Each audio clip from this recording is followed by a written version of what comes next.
ಸ್ನೇಹಿತರೆ, ರಾಜ್ಯ ಕಾಂಗ್ರೆಸ್ನಲ್ಲಿ ಮುಖ್ಯಮಂತ್ರಿ ಕುರ್ಚಿಯ ಫೈಟ್ ಇದೀಗ ತಾರಕಕ್ಕೇರಿಬಿಟ್ಟಿದೆ. ಯಾವಾಗ ಏನು ಬೇಕಾದರೂ ಕಾಂಗ್ರೆಸ್ನಲ್ಲಿ ನಡೀಬೋದು, ಕಾಂಗ್ರೆಸ್ ಪಕ್ಷವೇ ಇಬ್ಬಾಗ ಆಗ್ಬೋದು, ಸರ್ಕಾರ ಬಿದ್ದೋಗ್ಬೋದು ಅನ್ನುವ ವಾತಾವರಣ ಕೂಡ ನಿರ್ಮಾಣ ಆಗಿದೆ. ಇದರ ನಡುವೆ ಸಿದ್ದರಾಮಯ್ಯ ಮತ್ತು ಡಿ ಕೆ ಶಿವಕುಮಾರ್ ತಮ್ಮ ಬೆಂಬಲಿಗರ ಸಂಖ್ಯೆಯನ್ನು ಹೆಚ್ಚಿಸಿಕೊಳ್ಳೋ ಪ್ರಯತ್ನಕ್ಕೆ ನಿರಂತರವಾಗಿ ಕೈ ಹಾಕಿದ್ದಾರೆ. ಈ ನಡುವೆ ಡಿ ಕೆ ಶಿವಕುಮಾರ್ ಬೆಂಬಲಕ್ಕೆ 50ಕ್ಕೂ ಹೆಚ್ಚು ಶಾಸಕರು ನಿಂತಿದ್ದಾರೆ ಅನ್ನುವ ಒಂದು ಸುದ್ದಿ ಬರ್ತಾ ಇದ್ದರೂ ಕೂಡ ಸಿದ್ದರಾಮಯ್ಯ ಈಗಲೂ ನನ್ನ ಪರವಾಗಿ ಕಾಂಗ್ರೆಸ್ನ 100ಕ್ಕೂ ಹೆಚ್ಚು ಶಾಸಕರಿದ್ದಾರೆ ಅನ್ನುವ ಒಂದು ಆತ್ಮವಿಶ್ವಾಸದ ಮಾತುಗಳನ್ನು ಆಡ್ತಾ ಇದ್ದಾರೆ. ಈ ನಡುವೆ ಬಹಿರಂಗವಾಗಿ ಸಿದ್ದರಾಮಯ್ಯನವರ ಜೊತೆ ಗುರುತಿಸಿಕೊಂಡಿರ್ತಕ್ಕಂಥ ಶಾಸಕರು ಯಾರು, ಇನ್ನೊಂದು ಕಡೆ ಡಿ ಕೆ ಶಿವಕುಮಾರ್ ಅವರ ಜೊತೆ ಗುರುತಿಸಿಕೊಂಡಿರ್ತಕ್ಕಂಥ ಶಾಸಕರು ಯಾರು ಅನ್ನುವ ನಂಬರ್ ಗೇಮ್ ಕೂಡ ಶುರುವಾಗಿದೆ. ಈಗಾಗಲೇ ಸುಮಾರು 50ಕ್ಕೂ ಹೆಚ್ಚು ಶಾಸಕರ ಒಂದು ಸಹಿ ಸಂಗ್ರಹವನ್ನು ಕೂಡ ಡಿ ಕೆ ಶಿವಕುಮಾರ್ ಮಾಡಿದ್ದಾರೆ ಅನ್ನುವ ಮಾಹಿತಿಗಳು ಸಿಗ್ತಾ ಇದ್ದು, ಇದೇ ಒಂದು ನಂಬರನ್ನು ಇಟ್ಕೊಂಡು ಡಿ ಕೆ ಶಿವಕುಮಾರ್ ಬಹುದೊಡ್ಡ ಆಟವನ್ನು ಆಡೋದಕ್ಕೆ ಪ್ರಯತ್ನವನ್ನು ನಡೆಸ್ತಾ ಇದ್ದಾರೆ ಅನ್ನುವ ಮಾತುಗಳು ಕೂಡ ಕೇಳಿ ಬರ್ತಿದ್ದಾವೆ. ಈ ನಡುವೆ ಕಾಂಗ್ರೆಸ್ನ ಸಾಕಷ್ಟು ಶಾಸಕರು ಎರಡೂ ಬಣದಲ್ಲಿ ಕೂಡ ಗುರುತಿಸ್ಕೊಳ್ಳೋದಕ್ಕೆ ಹಿಂದೇಟು ಆಗ್ತಾ ಇರ್ತಕ್ಕಂಥ ಒಂದು ಮಾಹಿತಿಗಳು ಕೂಡ ಸಿಗ್ತಾ ಇದ್ದಾವೆ.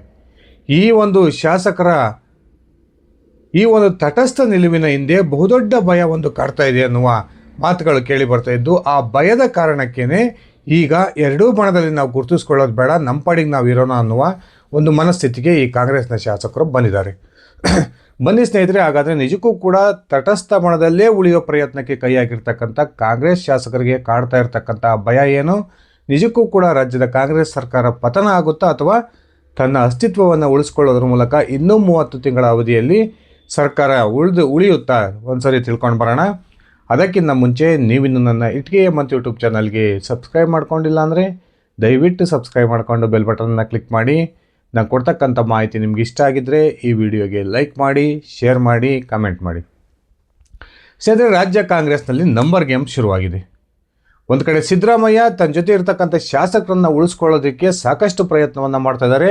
ಒಬ್ಬೊಬ್ಬ ಶಾಸಕನಿಗೂ ಕೂಡ ದೂರವಾಣಿ ಕರೆಯನ್ನು ಮಾಡೋದ್ರ ಮೂಲಕ ತನ್ನ ಪರವಾಗಿ ನಿಲ್ಲಬೇಕು, ನಾವು ನಿಮಗೆ ಎಲ್ಲ ರೀತಿಯ ಒಂದು ಸಹಕಾರವನ್ನು ನಾವು ಕೊಡ್ತೀವಿ ಅನ್ನುವ ಒಂದು ಭರವಸೆಯನ್ನು ಕೂಡ ಸಿದ್ದರಾಮಯ್ಯನವರು ಕೊಡ್ತಾ ಇದ್ದಾರೆ. ಇನ್ನೊಂದು ಕಡೆ ಉಪಮುಖ್ಯಮಂತ್ರಿ KPCC ಅಧ್ಯಕ್ಷ ಡಿ ಕೆ ಶಿವಕುಮಾರ್ ಚುನಾವಣಾ ಸಂದರ್ಭದಲ್ಲಿ ಕಾಂಗ್ರೆಸ್ ಶಾಸಕರು ಆಯ್ಕೆಯಾಗೋದಕ್ಕೆ ನಾನು ನಿಮಗೆ ಏನೆಲ್ಲ ಸಹಾಯವನ್ನು ಮಾಡಿದ್ದೆ, ಆ ಸಹಾಯದ ಉಪಕಾರ ಸ್ಮರಣೆಯನ್ನು ನೀವು ಇಟ್ಕೊಳ್ಬೇಕು, ಆ ಕಾರಣಕ್ಕೆ ನನ್ನ ಪರವಾಗಿ ನೀವು ನಿಲ್ಲಬೇಕು ಅನ್ನುವ ಮನವಿಯನ್ನು ಕಾಂಗ್ರೆಸ್ ಸಾಕಷ್ಟು ಶಾಸಕರಿಗೆ ಮಾಡ್ತಾ ಇದ್ದಾರೆ. ಇದರ ನಡುವೆ ಈಗ ಒಂದು ಬರ್ತಿರ್ತಕ್ಕಂಥ ಮಾಹಿತಿಯ ಪ್ರಕಾರ ಕಾಂಗ್ರೆಸ್ನಲ್ಲಿ ತಟಸ್ಥ ಶಾಸಕರ ಸಂಖ್ಯೆ ಹೆಚ್ಚಾಗಿದೆ ಅನ್ನುವ ಮಾಹಿತಿಗಳು ಸಿಗ್ತಾ ಇದ್ದಾವೆ. ಯಾಕೆ ಕಾಂಗ್ರೆಸ್ನ ಶಾಸಕರು ಎರಡೂ ಬಣದಲ್ಲಿ ಗುರುತಿಸ್ಕೊಳ್ಳೋ ಪ್ರಯತ್ನವನ್ನು ಮಾಡ್ತಾ ಇಲ್ಲ? ಸ್ನೇಹಿತರೆ, ಈ ರೀತಿಯ ಮನಸ್ಥಿತಿಗೆ ಕಾಂಗ್ರೆಸ್ ಶಾಸಕರು ಬರೋದಕ್ಕೆ ಪ್ರಮುಖ ಕಾರಣ ಮಧ್ಯಂತರ ಚುನಾವಣೆಯ ಭಯ. ಒಂದು ವೇಳೆ ಕಾಂಗ್ರೆಸ್ನಲ್ಲಿ ನಡೀತಿರ್ತಕ್ಕಂಥ ಈ ಕುರ್ಚಿ ಜಟಾಪಟಿ ಸರ್ಕಾರ ಪತನಕ್ಕೆ ಕಾರಣ ಆಗಿಬಿಟ್ರೆ, ರಾಜ್ಯದ ವಿಧಾನಸಭೆಗೆ ಮಧ್ಯಂತರ ಚುನಾವಣೆ ಬಂದುಬಿಟ್ರೆ ನಮ್ಮ ಮುಂದಿನ ಪರಿಸ್ಥಿತಿ ಏನು ಅನ್ನುವ ಒಂದು ಆತಂಕ ಬಹುತೇಕ ಕಾಂಗ್ರೆಸ್ ಶಾಸಕರನ್ನು ಕಾಡ್ತಾ ಇದೆ. ಕಾಂಗ್ರೆಸ್ ಸರ್ಕಾರ ರಾಜ್ಯದಲ್ಲಿ ಅಧಿಕಾರಕ್ಕೆ ಬಂದು 30 ತಿಂಗಳ ಅವಧಿ ಈಗಾಗಲೇ ಕಳೆದೋಗಿದ್ರು ಕೂಡ ಯಾವುದೇ ಒಂದು ಹೇಳಿಕೊಳ್ಳುವಂತಹ ಅಭಿವೃದ್ಧಿ ಕೆಲಸವನ್ನು ತಮ್ಮ ಕ್ಷೇತ್ರದಲ್ಲಿ ಮಾಡೋದರಲ್ಲಿ ಕಾಂಗ್ರೆಸ್ ಶಾಸಕರು ಸಂಪೂರ್ಣವಾಗಿ ವಿಫಲರಾಗಿದ್ದಾರೆ. ಗ್ಯಾರಂಟಿ ಯೋಜನೆಗಳ ಅನುಷ್ಠಾನದ ಕಾರಣಕ್ಕೆ ರಾಜ್ಯ ಕಾಂಗ್ರೆಸ್ ಶಾಸಕರ ಕ್ಷೇತ್ರಗಳಿಗೆ ಅಭಿವೃದ್ಧಿಗೆ ಅನುದಾನ ಸಿಗ್ತಾ ಇಲ್ಲ. ಆ ಕಾರಣಕ್ಕೆ ಇದೀಗ ಆ ಒಂದು ಕಾಂಗ್ರೆಸ್ ಶಾಸಕರು ತಮ್ಮ ಕ್ಷೇತ್ರದ ಮತದಾರರಿಗೆ ಮುಖವನ್ನು ತೋರಿಸ್ತಾ ಇರತಕ್ಕಂಥ ಪರಿಸ್ಥಿತಿಗೆ ಬಂದು ನಿಂತಿದ್ದಾರೆ. ಬಹುತೇಕ ಕಾಂಗ್ರೆಸ್ ಶಾಸಕರು ತಮ್ಮ ಕ್ಷೇತ್ರದಿಂದ ಅಂತರವನ್ನು ಕಾಯ್ದುಕೊಳ್ತಾ ಇದ್ದಾರೆ.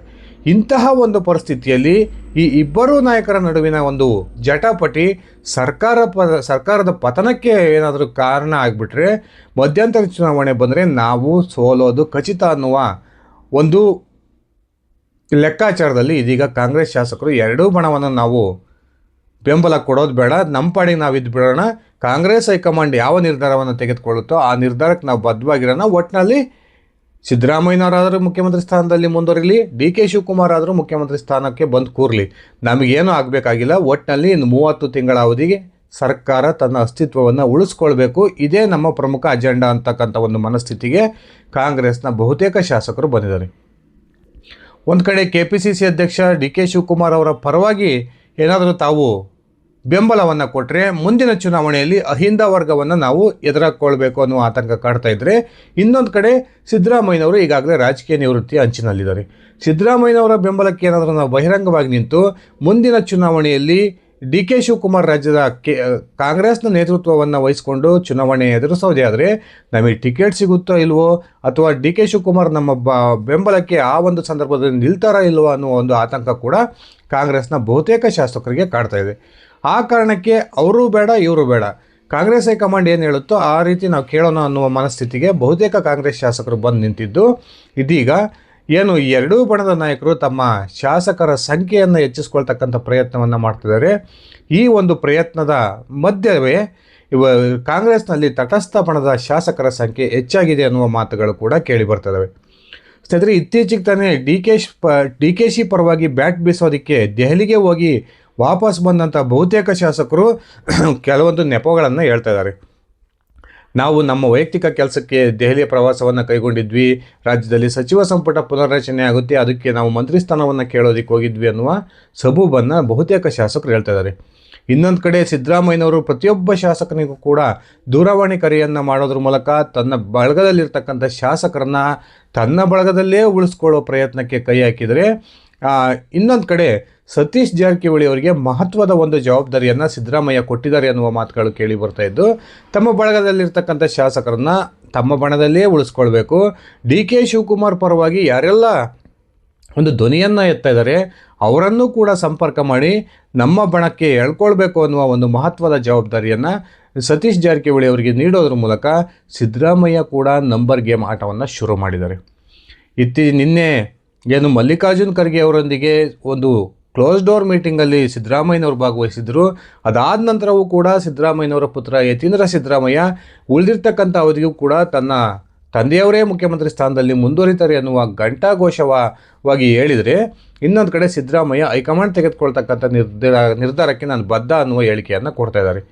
ಈ ನಡುವೆ BJP ಕೂಡ ರಾಜ್ಯ ಕಾಂಗ್ರೆಸ್ ಸರ್ಕಾರ ಒಂದು ವೇಳೆ ಏನಾದರೂ ಅಲ್ಲೋಲ ಕಲ್ಲೋಲ ಸೃಷ್ಟಿಯಾದರೆ ಅದರ ಪರಿಸ್ಥಿತಿಯ ಲಾಭವನ್ನು ನಾನು ತೆಗೆದುಕೊಳ್ಬೇಕು ಅನ್ನುವ ಲೆಕ್ಕಾಚಾರದಲ್ಲಿದ್ದು, ಈಗಾಗಲೇ ಗೋವಾದ ಮುಖ್ಯಮಂತ್ರಿ ಪ್ರಮೋದ್ ಸಾವಂತ್ ಹಾಗೂ ಮಹಾರಾಷ್ಟ್ರದ ಮುಖ್ಯಮಂತ್ರಿ ದೇವೇಂದ್ರ ಫಡ್ನವೀಸ್ ಅವರಿಗೆ ರಾಜ್ಯ ಕಾಂಗ್ರೆಸ್ನ ಚಟುವಟಿಕೆಗಳ ಮೇಲೆ ಕಣ್ಣಿಡೋದಕ್ಕೆ ಮಾರ್ಗದರ್ಶನವನ್ನು ಕೂಡ ರಾಷ್ಟ್ರೀಯ BJP ನಾಯಕರು ಕೊಟ್ಟಿದ್ದಾರೆ ಅನ್ನುವ ಮಾತುಗಳು ಕೇಳಿ ಬರ್ತದವೆ.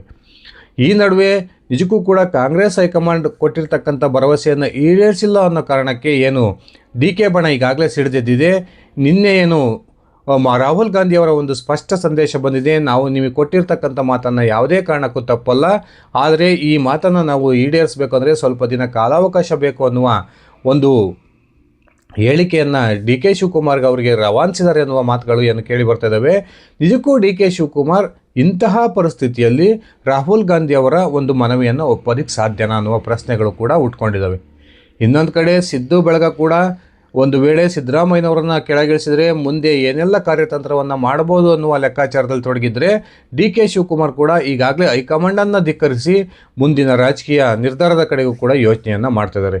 ಇಲ್ಲಿವರೆಗೂ ಡಿ ಕೆ ಶಿವಕುಮಾರ್ ಅವರ ತಾಳ್ಮೆಗೆ ಯಾವಾಗ ಒಂದು ಫಲ ಸಿಗಲಿಲ್ವೋ, ಡಿ ಕೆ ಶಿವಕುಮಾರ್ ಬೇರೆಯದೇ ಆದಂತಹ ಒಂದು ಹೆಜ್ಜೆಯನ್ನು ಇಡೋದಕ್ಕೆ ತಯಾರಿಯನ್ನು ನಡೆಸ್ಕೊಳ್ತಾ ಇದ್ದಾರೆ. ಆ ಮೂಲಕ ಕಾಂಗ್ರೆಸ್ ಇಬ್ಬಾಗ ಆದರೂ ಪರವಾಗಿಲ್ಲ, ನಾನು ಒಂದು ಮಹತ್ವದ ಕಾರ್ಯವನ್ನು ಸಾಧಿಸಬೇಕು ಅನ್ನುವ ಲೆಕ್ಕಾಚಾರದಲ್ಲಿ ಡಿ ಕೆ ಶಿವಕುಮಾರ್ ಇದ್ದಾರೆ. ಒಂದು ಕಡೆ ಬಹಿರಂಗವಾಗಿ ತಾನೊಬ್ಬ ಪಕ್ಷನಿಷ್ಠ ಎನ್ನುವ ಹೇಳಿಕೆಯನ್ನು ಪದೇ ಪದೇ ಕೊಡ್ತಕ್ಕಂಥ ಡಿ ಕೆ ಶಿ, ಇನ್ನೊಂದು ಕಡೆ ರಾಜ್ಯದ ಮುಖ್ಯಮಂತ್ರಿ ಆಗೋದಕ್ಕೆ ಏನೆಲ್ಲ ಅವಕಾಶಗಳಿದ್ದಾವೆ ಆ ಅವಕಾಶಗಳ ಕಡೆಗೆ ಓಪನ್ ಆಗಿ ದೃಷ್ಟಿಯನ್ನು ನೆಟ್ಟಿದ್ದಾರೆ. ಈ ನಡುವೆ ಕಾಂಗ್ರೆಸ್ ಶಾಸಕರಿಗೆ ಒಂದು ಭಯ ಕಾಡ್ತಾ ಇದ್ದು, ಒಂದು ವೇಳೆ ಈ ಇಬ್ಬರು ನಾಯಕರ ನಡುವಿನ ಜಟಾಪಟಿಯ ಕಾರಣಕ್ಕೆ ರಾಜ್ಯದ ಕಾಂಗ್ರೆಸ್ ಸರ್ಕಾರ ಪತನ ಆದರೆ ನಮ್ಮ ರಾಜಕೀಯ ಭವಿಷ್ಯ ಮಂಕಾಗುತ್ತೆ ಅನ್ನುವ ಲೆಕ್ಕಾಚಾರದಲ್ಲಿ ಇದೀಗ ಎರಡೂ ಬಣದಲ್ಲಿ ಗುರುತಿಸಿಕೊಳ್ಳೋದಕ್ಕೆ ಬಹುತೇಕ ಕಾಂಗ್ರೆಸ್ ಶಾಸಕರು ಹಿಂದೇಟನ್ನು ಹಾಕ್ತಾ ಇದ್ದಾರೆ ಅನ್ನುವ ಒಂದು ಮಾಹಿತಿಗಳು ಸಿಗ್ತಾ ಇದ್ದಾವೆ. ಸ್ನೇಹಿತರೆ, ನಿಮ್ಮ ಅಭಿಪ್ರಾಯದ ಪ್ರಕಾರ ರಾಜ್ಯ ಕಾಂಗ್ರೆಸ್ನ ಕುರ್ಚಿ ಜಟಾಪಟಿ ನಿಜಕ್ಕೂ ಕೂಡ ಸುಖಾಂತ್ಯವಾಗುತ್ತಾ, ಅಥವಾ ಕಾಂಗ್ರೆಸ್ನ ಯಾವುದಾದರೂ ಒಂದು ಬಣ ತಮ್ಮದೇ ಪಕ್ಷದ ವಿರುದ್ಧ ಸಿಡಿದೇಳೋದ್ರ ಮೂಲಕ ರಾಜ್ಯದ ಕಾಂಗ್ರೆಸ್ ಸರ್ಕಾರ ಪತನ ಆಗುವ ಸಾಧ್ಯತೆಗಳಿದ್ದಾವೆ? ದಯವಿಟ್ಟು ನಿಮ್ಮ ವೈಯಕ್ತಿಕ ಅಭಿಪ್ರಾಯವನ್ನು ಕಮೆಂಟ್ ಮಾಡಿ. ಧನ್ಯವಾದಗಳು. ಶುಭ ದಿನ.